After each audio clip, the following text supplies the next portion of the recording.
Stop following my son, you lowlife. He's not here anymore. 3 years after breaking off our engagement, I ran into Jordy, my former father-in-law, at the hospital. He yelled at me right away. I haven't seen Rick since that day. I managed to reply, but Jordy's scowl didn't change. Don't lie. You stalker. Because of you, Rick had to quit this place. Dr. Knowles, please lower your voice. You're scaring the patients. And this woman is. Other doctors tried to calm Jordy down, but he took his frustrations out on me. Rick suddenly quit this hospital. My son, who never defied me, had to leave because you wouldn't stop following him. Wait a minute. I told you, I haven't seen him since that day. Rick left on his own accord. Don't make me laugh. It's all your fault. Because of you, a child of a worthless mother, my son started defying me. My wife was so shocked she left me. You ruined my family. There's no point talking to this man any longer. Not only did he insult my mother, but he also blamed me for his son and wife leaving him, completely unaware of how much he had been stifling them. I was furious. Ignoring the red-faced Jordy, I walked away. Hey, we're not done talking. Just as Jordy grabbed my shoulder, a startled voice rang out. My name is Liliana. My life changed dramatically when my father passed away suddenly while I was in high school. My mother became depressed and her health deteriorated. Carrying an indescribable sense of anxiety, I decided to start working right after high school to support my family and my younger brother's future. Still, I was fortunate with my work relationships. The law firm where I worked as a secretary during the day had a good atmosphere, and the boss was very kind to me. The pub where I worked at night was run by a couple and frequented by nice regulars. I loved the homey atmosphere and the meals the owner cooked. Then, a few years after I started working, it was an ordinary Friday. How unusual, a young person coming in alone. The pub's clientele was mainly people in their 40s and older. But that day, a man who looked to be in his 20s, around my age, came in alone. While other customers were enjoying their meals and drinks, this man looked unhappy. I even heard him sigh a few times. He stood out because we rarely had customers close to my age, and he had a gloomy aura. From that day on, he became a regular, coming in every second and fourth Friday. He introduced himself as Rick Knowles. Rick usually ate in silence and left after about an hour, but gradually he started talking to me and the owners, and stayed longer. Rick continued to visit on those Fridays, making small talk before leaving. I started looking forward to the Fridays when he would come in. About a year after Rick started coming to the pub, he asked me out on a date.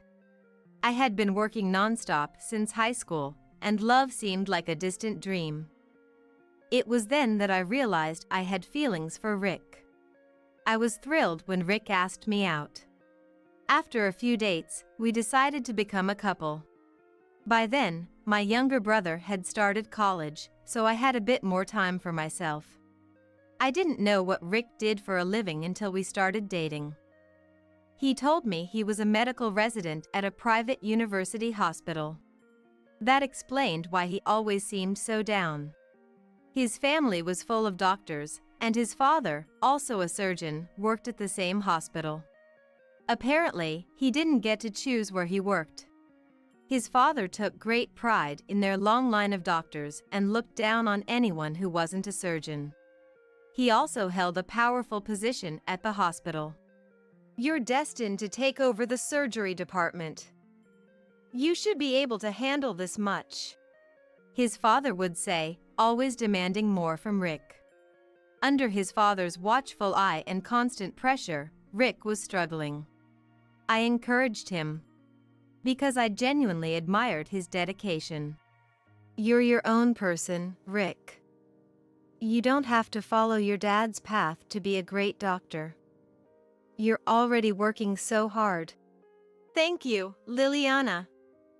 Hearing you say that lightens my load.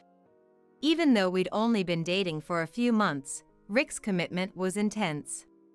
He barely had time to rest, always studying. His only free time was on the second and fourth Fridays. And our occasional dates. Despite the immense pressure from his father, Rick never slacked off in his duties as a doctor, committed to saving lives. That's why I didn't mind our limited time together. In fact, seeing Rick work so hard inspired me to set my own goals. Boss, I've decided. I'm going to become a lawyer. I've even started studying a bit. Great. If that's the case, I'll support you all the way. If you have any questions, just ask. I'd been considering it for a while, especially since my boss had suggested it before. Now, I was committed to becoming a lawyer. Rick was doing his best to save lives as a doctor. To be worthy of him, I wanted to be helpful to people too. So, I started preparing for the bar exam. I'd seen legal documents before, but studying them made me realize how much I didn't know. There were times when I felt like giving up, but Rick would say, "Let's keep pushing through, together." He never laughed at me for aiming high, even though I only had a high school diploma. Though our goals were different, it felt like we were in this struggle together. A few years after we started dating, Rick, now more confident as a doctor, proposed to me. I was so happy that tears started flowing from my eyes. I accepted his proposal right then and there. But a new challenge awaited me. Meeting his parents. I'd heard that his mother, Catherine, was a kind and gentle person, but his father, Geordie, was quite the opposite. Even Rick, a surgeon, faced immense pressure from his father. So, I was filled with anxiety about whether a high school graduate like me would ever be accepted. Still, I want to be accepted. Nervous but determined, I headed to Rick's family home. I had recently passed the preliminary bar exam. Passing this exam proves that you have the equivalent skills of someone who has completed law school, which is a requirement for becoming a lawyer. Knowing I had passed gave me a boost of confidence. When Rick and I arrived at his home, his parents welcomed me warmly, contrary to my fears. Both Catherine and Geordie were smiling, which eased my tension a bit. But that relief was short-lived. Geordie immediately started grilling me about my education and family background. When I answered, he became furious. So you're saying you didn't even go to college? Yes. My father passed away when I was in high school. That's irrelevant. Didn't your mother make sure you went to college? Unthinkable. Marrying into our family is out of the question. Dad, Liliana has been working multiple jobs since high school to support her family. You can't just...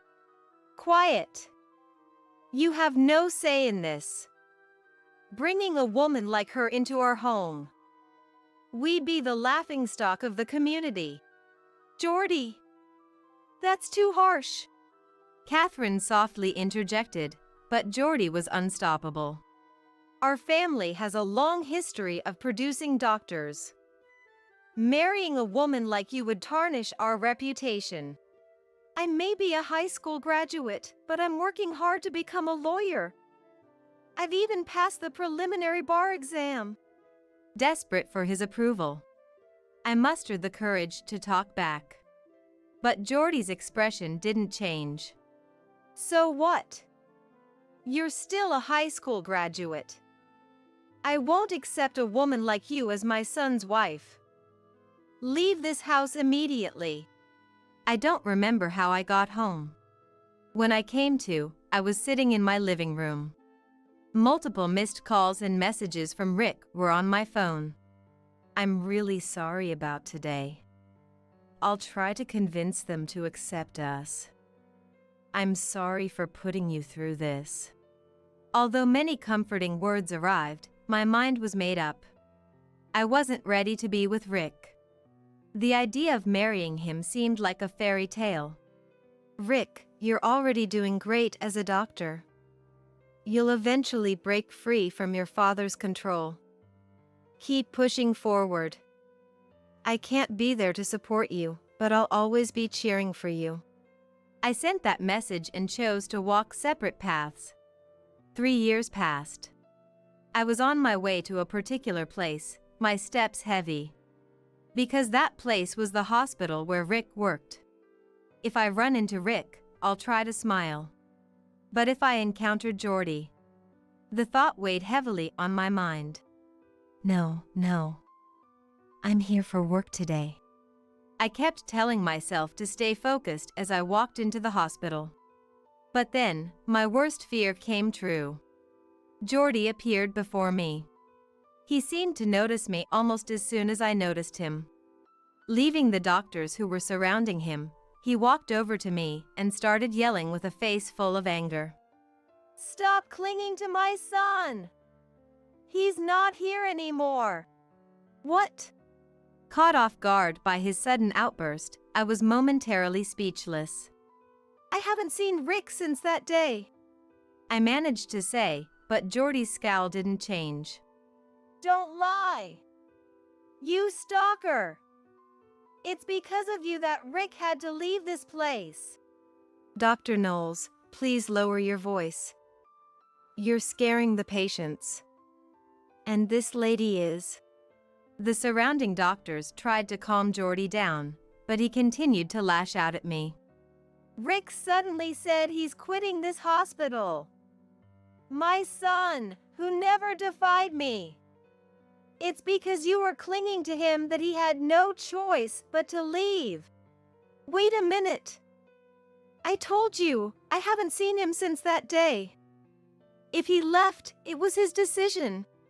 That's impossible. Rick changed because of you. Even my wife started defying me because of him. Don't blame me for your wife's actions too. Don't you think you're at fault here? My frustration was mounting, and my voice grew louder. The atmosphere among the surrounding doctors was tense, but Jordy continued to look down on me. Don't make me laugh. It's all your fault. My son started defying me because of you, a child of a worthless mother. My wife was so shocked she left me. You destroyed my family. There's no point in talking to this man any longer. Not only did he insult my mother, but he also blamed me for his son and wife leaving him, completely oblivious to how much he had been oppressing them. My anger reached its peak. Ignoring Jordy, who was red in the face, I walked on. Hey, we're not done talking. Just as Jordy grabbed my shoulder, a flustered voice rang out. Stop this at once. I turned toward the voice and saw a middle-aged man standing there. Jordy immediately straightened his lab coat upon noticing the man. Director, thank you for taking the time to come here. I'll make sure today's lecture goes well. Jordy had apparently retired from this hospital a while ago and was now working part-time and giving lectures. He was happily discussing today's lecture topic. After finishing his conversation with the director, Jordy turned to me and said loudly enough for everyone to hear. You're still here? A high school graduate with only one parent has no business being here. Leave immediately. He had just said, we're not done talking, but now he was telling me to leave. Perhaps he wanted to show off in front of the director, but it completely backfired. Jordy! How dare you say something so rude? Besides, I didn't come here to see you. I came to see her. What? Caught off guard by the unexpected words, Jordy looked stunned. The director shot him a glare filled with anger. She's the attorney handling the lawsuit this hospital is currently facing. How dare you treat her so rudely? A lawyer? Her? Enough. If you continue to be disrespectful, there will be consequences. Wait, director. There must be some mistake. She's just a high school graduate and from a single-parent home. How could she possibly become a lawyer and ruin my family? Jordy seemed to be trying to convince himself that I couldn't be a lawyer. But the director was telling the truth. After that incident, I passed the bar exam and became an attorney. About 6 months ago, this hospital was sued by a patient's family for alleged medical malpractice. I was called in as the lead attorney, something Jordy, who had retired, was apparently unaware of. Despite the director's warning, Jordy continued to belittle me. The director confronted him fiercely. Didn't you understand what I said? If you're rude to her, you won't get off lightly. Director! Jordy looked overwhelmed. Realizing he was in trouble, his face turned pale. The director continued with undeniable authority. Today's lecture is cancelled. You will never be invited back as a speaker. Furthermore, you are banned from any future involvement with this hospital. What? Wait. What do you mean, banned? Don't you understand? You're fired.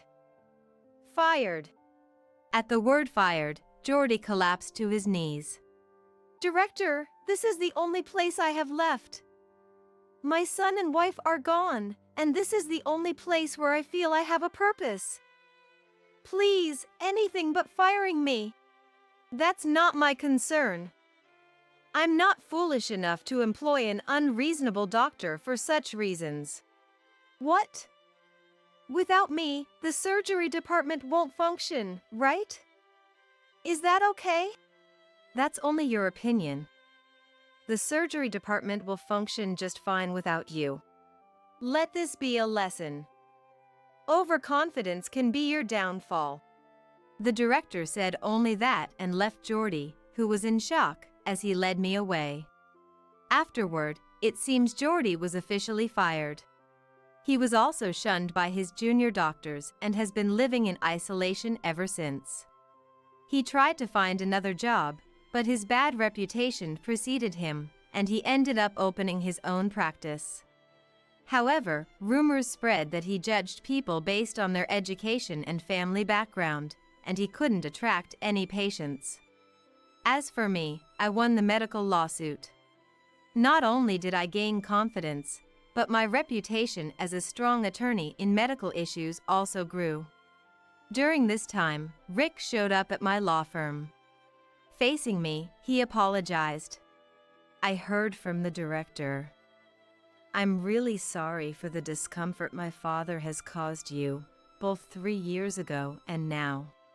There's nothing for you to apologize for, Rick. Rick looked somewhat relieved. He told me what he had been up to since that day 3 years ago. Now he's living with Catherine, working at a new hospital, free from Jordy's control, and doing his best every day as a doctor. Listening to Rick's story, I felt a sense of relief. I was happy to hear that both of them had escaped Jordy's control and were living fulfilling lives. Do you remember, 3 years ago, you told me I had the strength to break free from my father's control?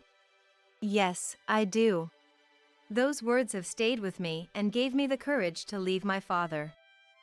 They've been with me ever since. I had no idea my words meant so much to you. As I said this with a shy smile, Rick looked at me with serious eyes. I know this might sound convenient given the circumstances, but would you consider starting over with me? Rick. If it were me 3 years ago, I probably wouldn't have been able to accept. But now, I have confidence in myself. Thank you. I look forward to our future. And so, we decided to start our lives anew. I'm sure many challenges await us. But I believe that together, as we are now, we can overcome any obstacle. This is why amateurs are no good. Just don't butt in. But I'll have you know we're professionals. Leave the hard stuff to us. You're still not feeling well, are you? Just rest up for now. Is this what they mean by not letting anyone have a say? At the same time, I feel pity for these in-laws. In our apartment, one of the in-laws was staying over. As their condition improved, we decided it was time for them to go home. Why did it come to this? Let me tell you the reason. My name is Chloe. I'm in my mid-30s. I used to work in an office near my parents' home. Our family consists of 3 people. First, my husband, Matthew. He worked long hours as a sales representative for a well-known company. He's in his late 30s, 3 years older than me, and we're both approaching our 40s. And we have a daughter, Zoe. A sweet, clingy little girl who is more attached to me than to her father. I grew up as an only child and always longed for siblings. Oops, I borrowed my sister's clothes. Or, I'm hiding this so my brother won't take it.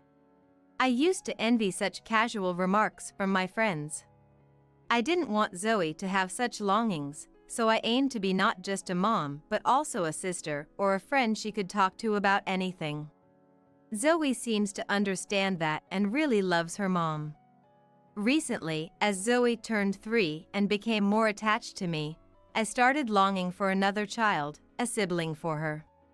My husband agreed with my thoughts and encouraged us to try together. Last year-end, we found out I was pregnant with our second child during a checkup. We were both overjoyed. It was a long-awaited event, and above all, I was delighted imagining Zoe's happy face. But I realized we had a problem to consider. Taking care of 2 children meant double the parenting work. It was impossible to look after a still young Zoe, deal with a baby, and work at the same time. So, I decided to focus on parenting. I discussed it with my husband and decided to quit my job. But there was an issue with our living space. We lived in a cramped apartment, which would feel even smaller as the children grew. We couldn't just expand our rented apartment as we wished. I talked to my husband. What about the kids' room? Here, as a kid's room. He seemed to think it was impossible. I thought so too. That's true. His opinion was only natural. Our conversation ended there for the time being. But it wasn't a problem that could just be left unresolved. I always thought about one solution. We should move. I had long wanted to move. But even if we started looking right away, would we find a place that satisfied our family? After some discussions, we decided to build a new house. This way, we could have as many rooms as we wanted and, in the future, turn them into the kids' rooms. However, neither my husband nor I knew anything about construction. While pondering what to do, my husband had an idea. Why don't we talk to Dad and Mom? His words surprised me. At the same time, the faces of those 2 popped into my mind, and I got goosebumps without realizing it. My husband's parents, my in-laws, live in another state. I heard that my father-in-law has been working in air conditioning since his youth. He's done work not just for office buildings, but also for private new constructions. It's true that they have more knowledge in this area than we do. I can't blame my husband for relying on them. Moreover, my mother-in-law has a similar background, and my FIL is the head of a small air conditioning company. Ever since we got married, I haven't gotten along well with my in-laws. There are various reasons for this. For instance, there was this time we went shopping together. I don't like to waste money. When I make expensive purchases, I check the price, online reviews, compare it with similar products for functionality, and then buy only if I'm satisfied. But the in-laws are different. That day, we went to a department store, and Mil stopped in front of a shop. I want this. She suddenly spoke in a whiny voice, like a little girl begging my Fiel. She was looking at an expensive bag from a famous brand. Which one? Let's see. After looking at it for a while, Fiel went inside the shop. Wait a minute. I tried to stop them, but it seemed like they were intentionally ignoring me. They quickly picked out and bought items without properly checking the prices. We'll buy some for you too. She said this and picked out several items on her own. However, they weren't really to my taste, even if they were luxury goods. No, I'm fine, thank you. What are you saying? You're just being shy because it's expensive, right? That's part of it, but just accept it. It's a rare opportunity. I refused multiple times. Most people would be happy, but coming from Mael, it felt like she was forcing me. Fiel then frowned. What's the problem? You don't like me buying for you? That's right. She doesn't like the items I choose. Here we go again. I hate being made to feel indebted. I really am fine, thank you. Come on, just accept it. My husband didn't stop them. In fact, he seemed to encourage it. I prefer to compare and choose on my own. You think you have such a good eye for comparison? This comment infuriated me. I wanted to get angry, but arguing in the store would be pointless, so I talked to the clerk and chose the cheapest wallet. But I haven't used it since I don't feel like it. This is how different my in-laws and I are.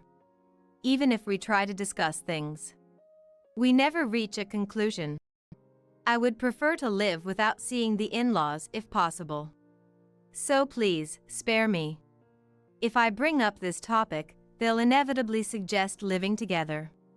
In fact, this issue came up before. Ultimately, my husband respected my opinion, and we didn't go through with it. I made it clear to him that we should never live together. A few days later, I started dealing with a contractor I found myself. The budget was more than I expected, but I was excited about getting the layout I wanted. However, I had to stop the arrangements with the contractor because something happened. Suddenly, I felt ill and had to be rushed to the hospital. The tests showed severe anemia. Due to my pregnancy, I was advised to rest and had to be hospitalized. It's important to take care of my health. But I'm worried about how my husband will handle things while I'm in the hospital. He might call the in-laws. And I'm also concerned about Zoe. She must feel lonely since I was suddenly hospitalized. No matter how much I thought about various things, I couldn't take any action. I had to focus on treatment, feeling frustrated. But later, I learned that my worries had become reality. As expected, my husband called the in-laws while I was hospitalized and explained the situation. The in-laws, seizing the opportunity without my permission, went ahead and discussed the new house construction with the contractor. During this time, Zoe had to live with my husband and the in-laws. But like me, she seemed to dislike the in-laws and didn't warm up to them. My husband said that probably because I wasn't there, Zoe became very scared. She cried many times, even though my husband tried to comfort her. 2 weeks later, I was discharged and my husband and Zoe came to pick me up. Zoe burst into tears of joy when she saw me. Then, when I got home, the in-laws were having a meeting with the contractor. Stay calm. Don't overdo it, you're pregnant. They said these things to me with a smile. But I thought their concern was just a pretense while I watched them. The next day, the in-laws showed me the floor plan for the property, and sure enough, it was completely different from what I had planned. Hey, this is different from the layout I thought of. I felt it was futile, but I asked my husband about it anyway. Really? I think it's fine. but the previous one seemed more livable. Dad has seen many properties because of his job. It's safe to leave it to him. As expected, my husband didn't take it seriously. I knew it was futile, but I talked to the in-laws anyway. Please don't do anything on your own while I'm away. My plea was met with a displeased look from Maëlle. She whispered something to Fael, and he stiffened. This is why amateurs are no good. Just don't butt in. But I'll have you know we're professionals. Leave the hard stuff to us. You're still not feeling well, are you? Just rest for now. Is this what they mean by not letting anyone have a say? I was angry, and at the same time, I began to pity these in-laws. For a while, one of the in-laws was staying at our apartment room, but as my condition improved, I decided it was time for them to go home. Once they were gone, I could take the lead again and focus on the new house, progressing the work that had stalled. So, I resumed my discussions with the contractor. But something felt off. I asked for a bay window here. That's not possible. Every time I met with the contractor, they became more reluctant. This was unexpected. Wondering why, I called the contractor persistently. All right, I'll explain. Finally, the contractor gave in to my insistence and explained. According to him, the reluctance was due to the in-laws' involvement. Apparently, right after returning to their home, they called the contractor and instructed him to be uncooperative with my requests, and to follow only their instructions. How much more do they intend to belittle me? I checked with my husband, but he remained clueless. He claimed ignorance about the in-laws' actions. It was the same response over and over. His attitude seemed suspicious. But with no one to consult, I had to bear the problem alone. A week later, I received a call from someone. As we talked, I arranged to meet this person. We decided to meet at a cafe, and I waited for a safe time when my husband and the in-laws wouldn't notice to leave the house. Sitting at a windowside table, the woman I was meeting quickly spotted me and invited me to join her. It's been a while. Have you been well? It's been 3 years. The woman I was meeting with was my sister-in-law, Olivia. Olivia is about 10 years older than me. She is frank, speaks her mind, and doesn't shy away from things. A successful career woman, she's someone I've always admired. We ordered coffee, and after taking a few sips, I started the conversation. I couldn't talk over the phone, but what is it about? Today, it's not about us. It's about you and your family. What do you mean? I couldn't understand her words for a moment. What could be the issue about us? Did we cause a problem or inconvenience to someone? While I pondered, the matter with Chloe's dad came to mind. Is it about Chloe's dad and them? She sighed deeply and nodded. That's when I learned why the in-laws were so proactive about our new house construction. According to Olivia, the in-laws planned to sell their current home and live with my husband. Initially, they wanted to live with Olivia and her siblings in the neighboring town, considering their old age. However, Olivia had refused this idea. She, too, didn't get along well with the in-laws. It wasn't just a matter of not getting along. Her straightforward nature was something the in-laws disliked. After being firmly rejected by Olivia, both were irate and learned of my husband's plans to build a new house. Quickly, the in-laws secretly communicated with my husband and started planning to live together. My husband intended to have me return to work soon after giving birth and eventually take care of the two of them. In return, the in-laws would give the money from selling their house to my husband. After telling me everything, "I'm sorry I didn't tell you sooner," Olivia apologized. "It's okay. Please, lift your head." I don't know the details, but this feels like a crime. A crime? Isn't that a bit over the top? Olivia shook her head. Just then, her phone alarm went off. Sorry, but I have to go. I've got work. She handed me some money and hurried out of the cafe. Is what she told me true? If so, what should I do? I was troubled. Even if I confront my husband with the truth, it would be futile. It would be even less meaningful to the in-laws. After much thought, I decided not to intervene despite knowing the full picture. The due date for my delivery was approaching. I had planned to return to my parents' house for the birth. I was going to take Zoe back home with me and leave the rest to my husband. After moving back to my parents' house, the new home was completed. 5 days after the new house was ready, I started having contractions and had to be hospitalized for childbirth. Unlike with Zoe, it was a difficult delivery, but thanks to the doctor's appropriate care, I gave birth safely. After the hospital, I spent a month at my parents' house for recuperation. Once I felt better, I left the children with my parents and went to our home alone.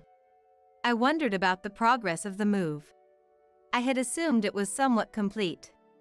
But in reality, my husband and the in-laws had done nothing, probably expecting me to handle it. They seemed to have been eagerly waiting for my return. The in-laws and my husband were chatting happily. I took my husband aside into another room. What's this all about? I told you I don't want to live together. While clicking his tongue, my husband muttered under his breath. What? If you have something to say, say it. Maybe this triggered him. His expression changed. I'm living with them. If you don't like it, leave. So, you won't give it up? Yeah, I won't. I'll give you custody of Zoe and them, okay? Don't say such unreasonable things. I don't care. Just do your best. But as a housewife, that's probably impossible. Seeing my husband's attitude, which was a complete reversal from when we first got married, I felt disgusted. Understood. So, is this okay? I pulled out a piece of paper from my bag and handed it to my husband. It was a divorce application. I had struggled with the decision because of Zoe and the newborn baby. But it seemed pointless to continue arguing without any resolution in sight. While at my parents' house, I had gone to the office, gotten the divorce papers, and already signed them. My husband, suddenly presented with the papers, looked slightly shaken. Hey, is this for real? Deadly serious. I'll pack my things and leave. With a resolve I had never shown before, I communicated my decision to my husband and then returned to my parents' house. Eventually, I moved all my belongings to my parents' house, and in exchange, the in-laws moved into the new house I was supposed to live in. With everything that had happened, I never set foot in it. What follows is what I heard from my sister-in-law Olivia and others who knew about the in-laws. After I started living again at my parents' house, the in-laws attempted to sell their old house through a real estate agency. But the house, lived in for many years, had holes and cracks in various walls.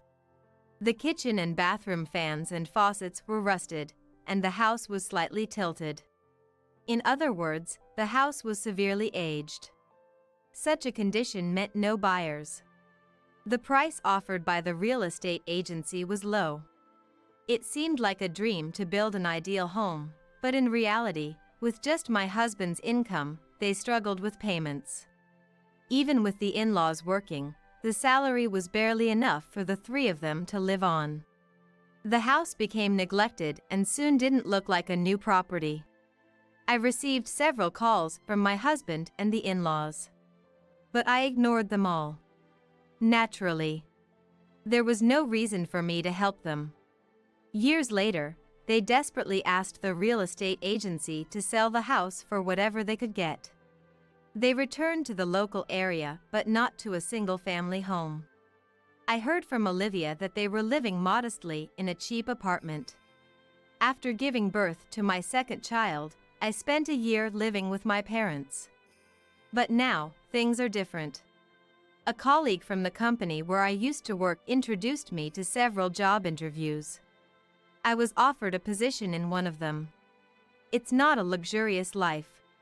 But I have my children and my parents.